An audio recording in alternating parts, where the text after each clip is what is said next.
Alright, welcome to lesson 1.11. This lesson is going to kind of revert back to the motivating question that we had at the very beginning of the unit. So if you want, it might be a good idea to go back, take a look at that kind of intro exploration that we did in lesson 1, kind of go over some of the motivating ideas behind it and some of the things that we talked about. In this lesson, we're going to calculate the average rate of change, the instantaneous rate of change, and explain the difference in terms of the slope. And so those are some terms you've probably heard of, at least one of them already, and terms that are just kind of in every facet of life. So it's going to be pretty cool to see how mathematics can give us a very accurate and precise definition for both of these. So to start off, I'm going to kind of reset with the discovery question that we had back in lesson 1. So the distance traveled by a car as it drives is given by the function d of t, which is equal to t squared. The distance is measured in miles and time is in hours. So what you want to do is work through A, B, C, and D on your own, copy them down in your notebook, and attempt these on your own. If you need a reminder of what average rate of change is, you can go back to lesson 1. And there I went over average rate of change. You can also look in your book or do a little Google search for average rate of change. And so go through A, B, those are calculating the average rate of change, as is C, and answer each of these questions. Think about them. One thing that I would recommend, which will be helpful, is to actually diagram what you're doing for each of these in the graph of the function. So sketch a graph of the function, diagram what it is that you're actually finding. And then in part D, you're going to compute this following limit. So go through A, B, C, and D. And once you've done that, go ahead and press play. I'll give you a hint or two if you may have gotten stuck, and that will allow you to kind of finish it out on your own. But what I really want you to do is push yourself to move through this independently and perhaps use a couple of hints that I give you to then continue independently. And then we'll actually talk about kind of the entire problem as a whole.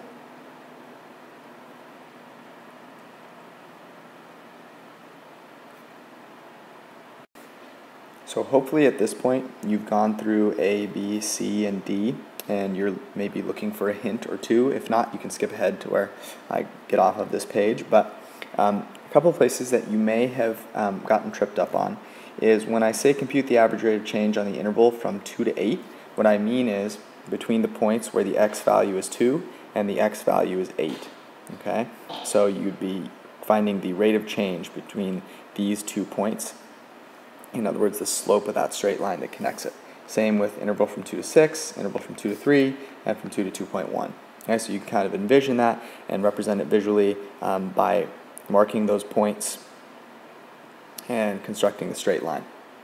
Another place you may have gotten stuck on is computing this limit. So I want to show you the next step for computing this limit, and that is just plugging the values into the function, or plugging the function back into the limit. So I'm finding the limit as h approaches 0 of, now my function d of t is given by t squared, so 2 plus h squared,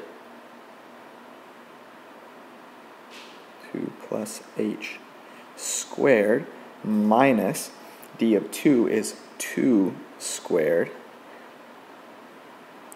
over h. And you'll notice you might try the first method, which is to plug in your variable value, h approaches 0. And if you plug that in, you'll notice that you get 0 over 0. So I recommend that you try a little bit of algebraic manipulation, maybe try squaring it out, and see how it goes for you, and then think about what it is that you just calculated.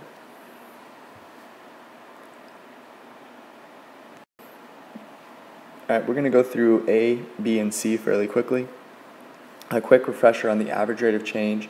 The average rate of change on an interval is the slope of the straight line which connects the points, the endpoints, so the point with an x value of 2 and the point with an x value of 8, And the way that we calculate that is just using by finding the slope of that line that connects those 2 points. In other words, on average, how much are you changing between the point at 2 and the point at 8? Well, the way that you figure that out is you say, okay, how much has it changed? How much has the y value changed from 2 to 8? And how long did that take? Or over what distance in the x direction did that happen? And so to do that, we find the value of the function at 8, right? The y value, d of 8, which is 8 squared, or 64. And then d of 2, which is 2 squared, or 4. And we divide by the total change in x, which is 8 minus 2, or 6. And so we're going to have 60 over 6, which is 10. And the question wants us to think about, what does this mean in context? Well, in context, this is saying how many miles, the y direction, how many miles did you drive in how many hours? Well, it was 60 miles in 6 hours, which is 10 miles per hour on average, right? Right? Between 2 and 8. Okay, so moving on to B. Alright, so for B, we're doing the same thing, except the interval, as you notice, is getting smaller and smaller. And you're kind of honing in on 2, and so same method applies, right? I'm still finding the slope of the line between the point at 2 and the point at either 6 or 3. And I've tried to help us visualize what the slope is. And so we can see that the slope between 2 and 6 is 10 miles per hour.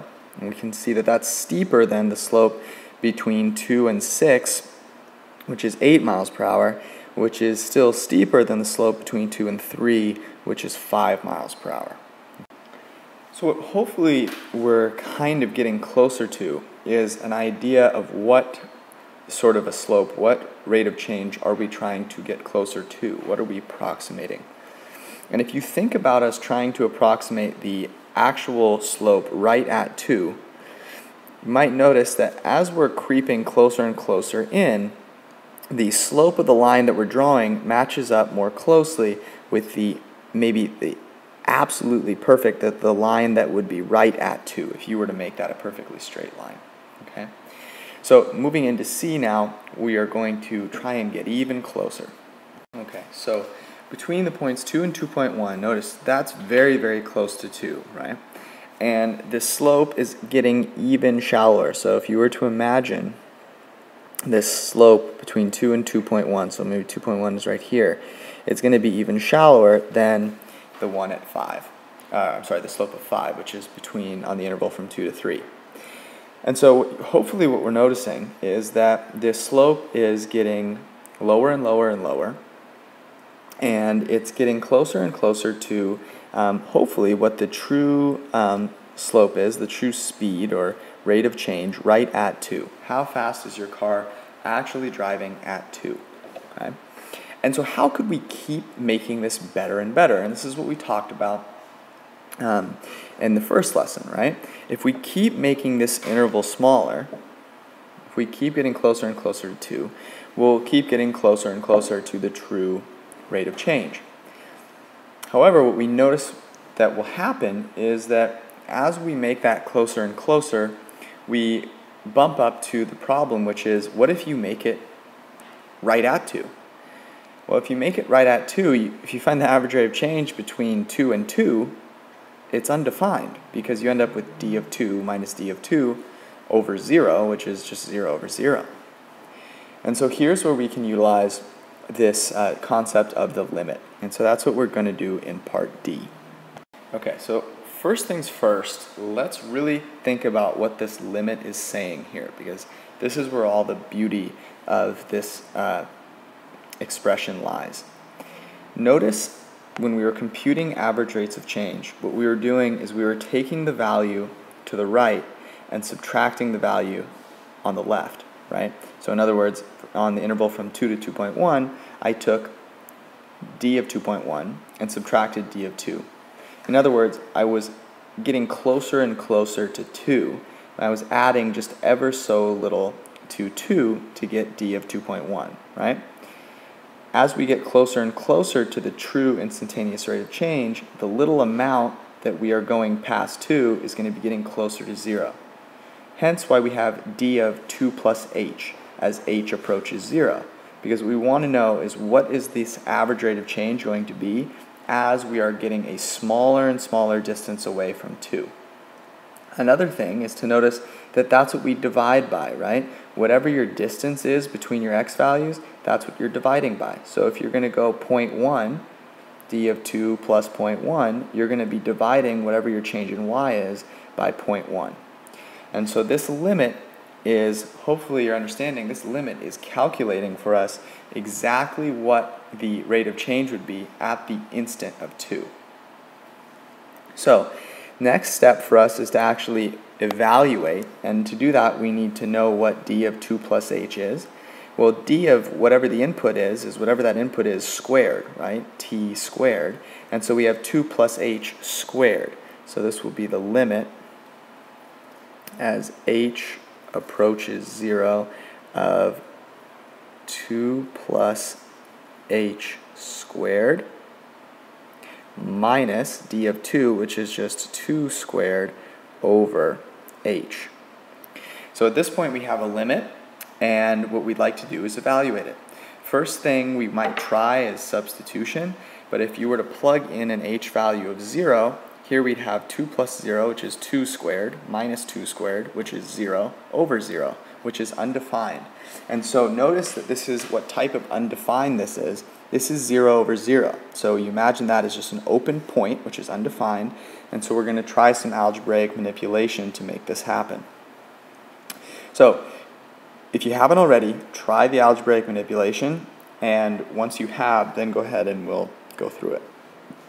So the first thing that I'm going to do is I'm going to notice that if this is getting to 0 over 0, I'm going to need to eliminate a term of h, which is the term that would make something go to 0 when I plug in an h value of 0.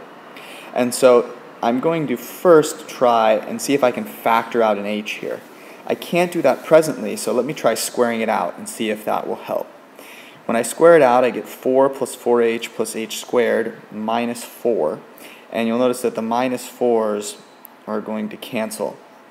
And so I'm going to be left with, I'll write this again down here, the limit as h approaches 0 of 4h plus h squared all over h. And at this point, my numerator can be factored so that I can factor out an h. That's what I'm trying to factor out. And so I'll have the limit as h approaches 0 of h times 4 plus h all over h. And I can cancel the h terms because remember the limit is not the actual value of the function, it's what's happening as we approach. And as we approach, h over h is equal to 1 over 1. And so now I have the limit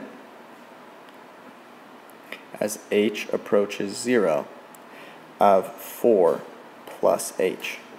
And this I can plug 0 into, and I get a value of 4. Now, there are a couple of ways that we can interpret this. So the first is thinking about average rate of change and also thinking about instantaneous rate of change. So the average rate of change we thought of as the slope, and we can think of the instantaneous rate of change as the slope as well.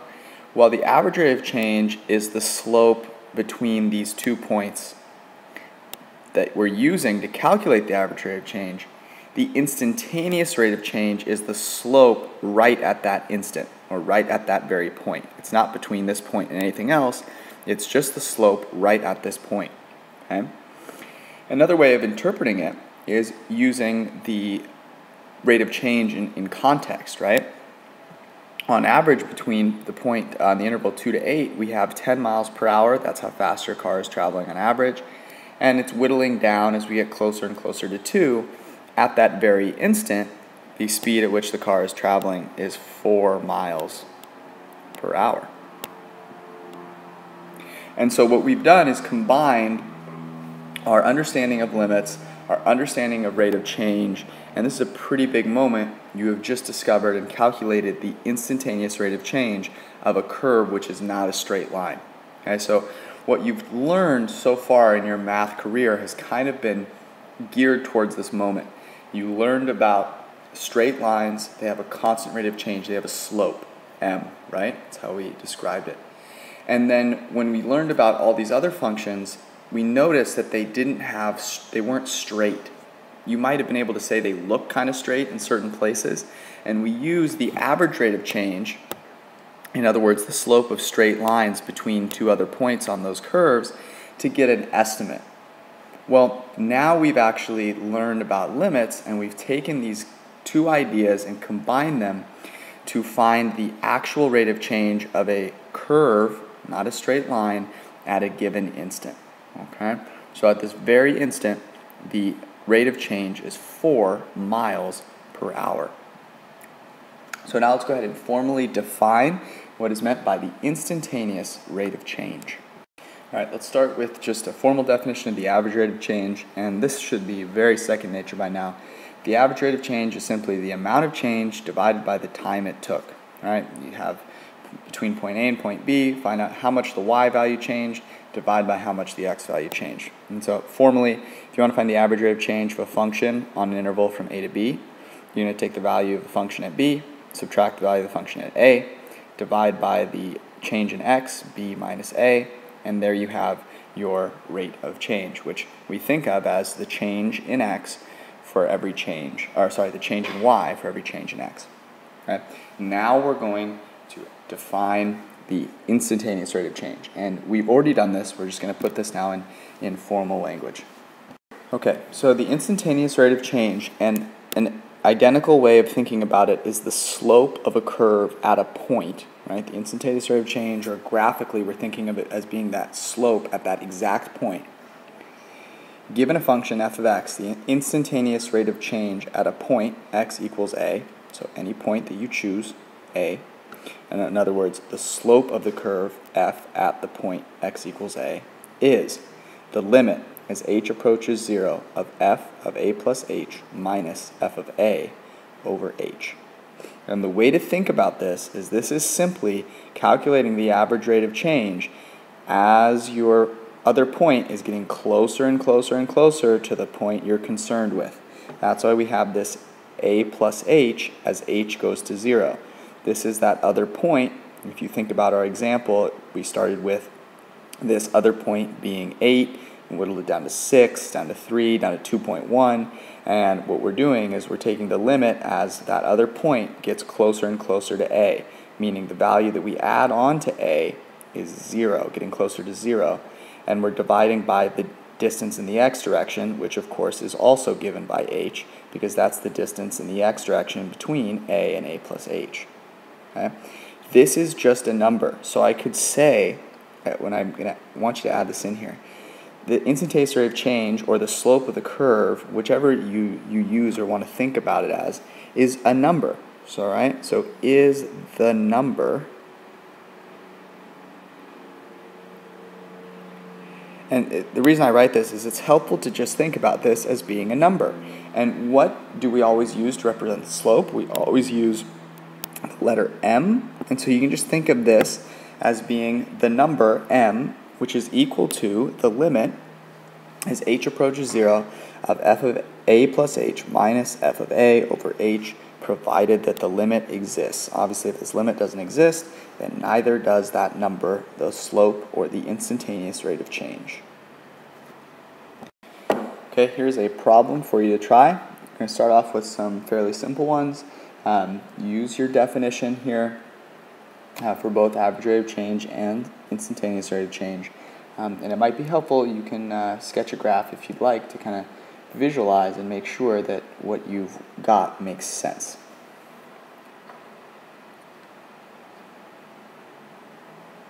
Okay, let's start with A. We're finding the average rate of change of our function f over the interval from 1 to 3.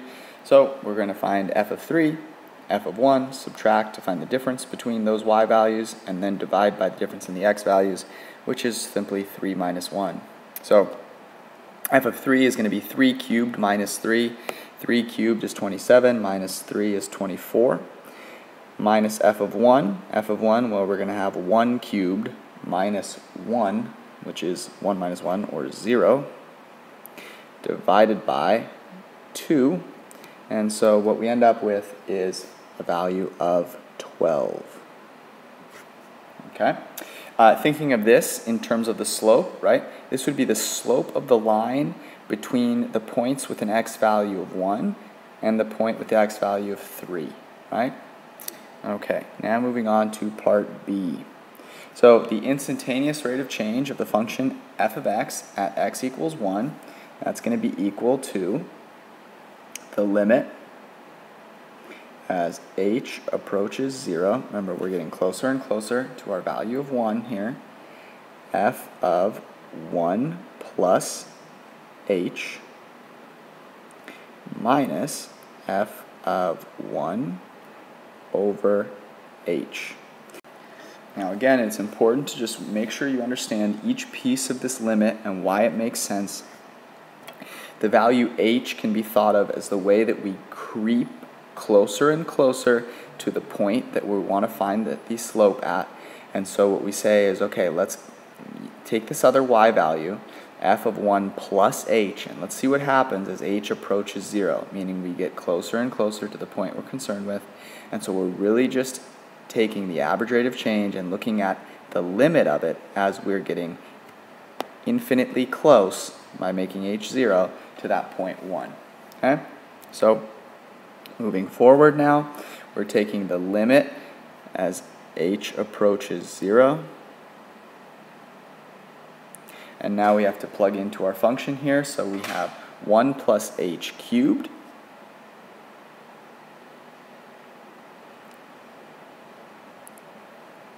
Okay, 1 plus h cubed minus 1 plus h.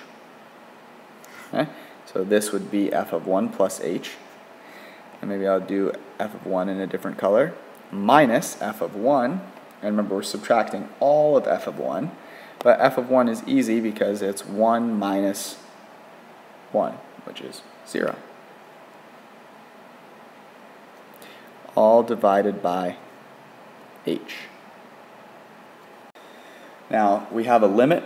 We're attempting to find the value of it. So first we attempt to plug in h. And unfortunately, if we do that, we're going to end up with 1 cubed minus 1 over 0. And 1 minus 1 is 0. So we'd have 0 over 0. And that won't work. So using some algebraic substitution, or manipulation, algebraic manipulation, we need to somehow find an h term in the numerator so that we can cancel it with the h term in the denominator, because that's where that 0 over 0 is coming from. So in looking at our numerator here, we have a 1 plus h cubed minus a 1 plus h. Okay. Well, a couple ways that you can do this, and I encourage you to try whatever makes the most sense first on your own, and then come back if you struggled a little bit, or to see perhaps a different way of doing it. Okay, so if you went in line with the example that we've done already, you can cube 1 plus h, meaning you do 1 plus h times 1 plus h times 1 plus h. And you can do that, but one way that I like to think of it is notice that we have 1 plus h to the third power and then minus 1 plus h. So I can factor out one of these 1 plus h's from both of these, so that what I'll end up with is the limit as h approaches 0. And I factored out a 1 plus h. So what I have here is 1 plus h. Okay, and notice that I factored it out, so now this is 1 plus h squared. I'll write this here. 1 plus h squared minus 1. Right? Notice that if you were to multiply this back in, you'd have 1 plus h times 1 plus h squared, 1 plus h cubed, 1 plus h times negative 1, which would be negative 1 plus h. Okay. Now, in here, we have 1 plus h squared. I should make sure I have this all over h. I have 1 plus h squared, and that's going to be a little easier to work with, because squaring is obviously much easier than cubing for a binomial. And so let's go ahead and square that. So now I'll have the limit as h approaches 0. And I still have 1 plus h out here. And on the inside, 1 plus h squared, which is going to be 1 plus 2h plus h squared, and then minus 1. Okay, all over h. And I'm going, on purpose, I'm going slowly. You might see this, have seen this already. But 1 minus 1 is 0.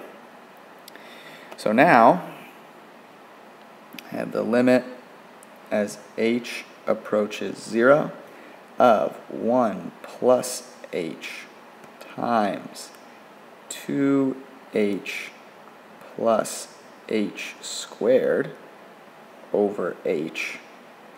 And I've had enough of the h's, right? This is getting a little ridiculous. So let's try and actually cancel one now. Is there any way that I can factor an h out of the numerator? Yes, there is, because notice that I can factor an h out of this binomial, because everything in the numerator is now multiplication. And so what I have is the limit as h approaches 0 of, I still have this 1 plus h term, times, and now what I'm going to do is I'm going to factor out an h. So if I factor out an h, that'll give me h, and then what will be left over is 2 plus h divided by h.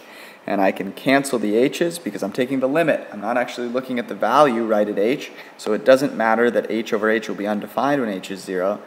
It just matters that when it gets close to 0, this is still 1.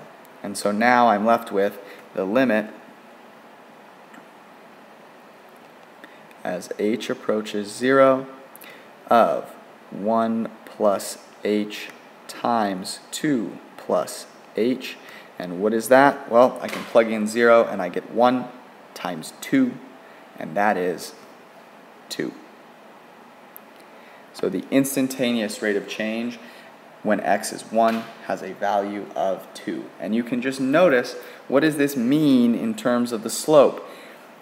2 is the slope. You can think of it as being the value m, the slope at the x value of 1. So right at that point on the curve where the x value is 1, the slope is 2. The rate of change at that instant is 2. And so notice how much different this value is than the average that you found between 1 and 3. We have found a way to be so incredibly more precise that it's really going to change our ability to model the real world. And in fact, calculus, this is one of the greatest discoveries in calculus, and this will lead us to computing what's called the derivative. So what I'm going to do is I'm going to give you some more problems to work on and some things to sort of look at and kind of discover, and that way we can have a more full discussion of it in class. All right, what follows are the problems for you to work on. Hopefully I'll have a chance to make a video with some solutions to some of these. A few of them are from the book and are odd numbered problems, so you can check your answer there. But you should work through all of these, show all your work. You can do each of them. You have all the tools you need, so don't give up, and make sure that you mark down any questions that you have along the way. Here they come.